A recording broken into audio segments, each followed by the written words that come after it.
पहिरीं त सॼे मुल्क जी कुंड कुड़िच में रहंदड़ मुंहिंजे भाइरनि भेनरनि सभिनी खे होली जूं वधि खां वधि मुबारकूं हुजनि ऐं सॼे मुल्क में सॼी दुनिया में जेका से होली जो त्यौहार मल्हाए पियो वञे ख़ुशियुनि वारो त्यौहार आहे।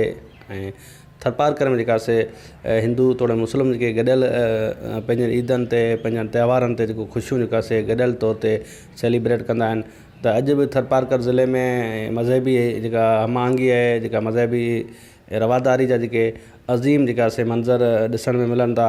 त अॼु इस्लाम कोट आहे, अॼु मिठी आहे, उन्हनि में जेका से होली जो जेको से ॾियारो उहो भरपूर नमूने मल्हाए पियो वञे। सुभाणे जेका से हिक ॿिए ते रंग हणी उन ॾियारे खे वधीक जेका से ख़ूबसूरत बणायो वेंदो। जेके रंग ख़ुशियुनि जा जेके से ख़ुशियुनि जा रंग हूंदा आहिनि, रंग सां माण्हू जीअं असां कपिड़ा पाईंदा आहियूं, मुख़्तलिफ़ कलरनि जा कपिड़ा हूंदा आहिनि त उन में माण्हू ख़ूबसूरत लॻंदो आहे। त ईअं रंगनि में बि माण्हू ताईं हिकिड़ो ख़ूबसूरत लॻंदो आहे।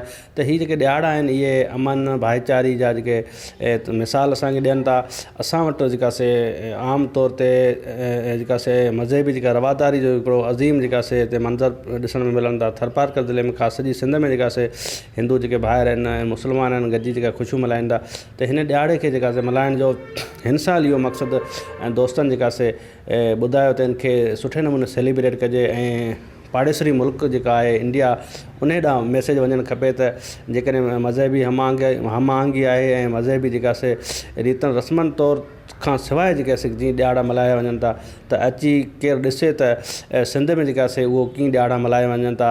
यकीनन इंडिया में जेका से मुस्लमान भाइर आहिनि उन्हनि ते भारत जी जेका से बरबरत आहे, ज़ुल्म आहे, उहो हले पियो। उते उन्हनि जी इबादत जेके गाऊं आहिनि उन्हनि खे जेका से शहीद पियो कयो वञे। त मोदी खे ॾिसणु खपे त थरपारकर में हिंदू मुस्लिम भाइर पंहिंजो पाण सां गॾु कीअं रहनि था, उहो कीअं ख़ुशियूं मल्हाईंदा। त इहो मैसेज हिकिड़ो आलमी दुनिया ते बि दुनिया ॾांहुं वञणु खपे त पाकिस्तान केॾो पुरअमन मुल्क आहे, उते जेका से असां हिंदू तोड़े मुस्लिम भाइर गॾिजी कीअं जेका ईदूं आहिनि, दिवालियूं आहिनि, होलियूं आहिनि मल्हायूं था। ऐं हुन पासे जेका से हिकिड़ो इंतिहाई ख़राबु हिकिड़ो मैसेज अचे पियो।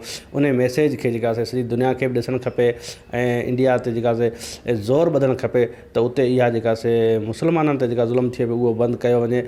ऐं असीं चाहियूं था त हीअ वीडियो जेका से वधि खां वधि अॻिते वञे ऐं उन्हनि मोदी जे लाइ बि हिकिड़ो पैगाम आहे त तव्हां अचो सॼी सिंध सॼे मुल्क में ख़ासि करे सॼे थर में अची ॾिसो त हिंदू मुस्लिम भाइर कीअं पंहिंजी जेका से ॾियारनि खे कीअं मल्हाइनि था ऐं कीअं गॾियल हिकिड़े ख़ानदान वांगुरु जेके रहनि था।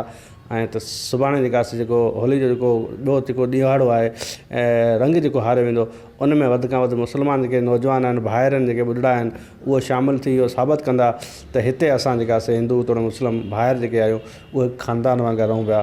तव्हां सभिनी दोस्तनि जी महिरबानी ऐं समूरनि जेका हिंदू भाइर आहिनि उनखे मुंहिंजे तरफ़ां वधि खां वधि होली जो जेका से लख लख मुबारकूं।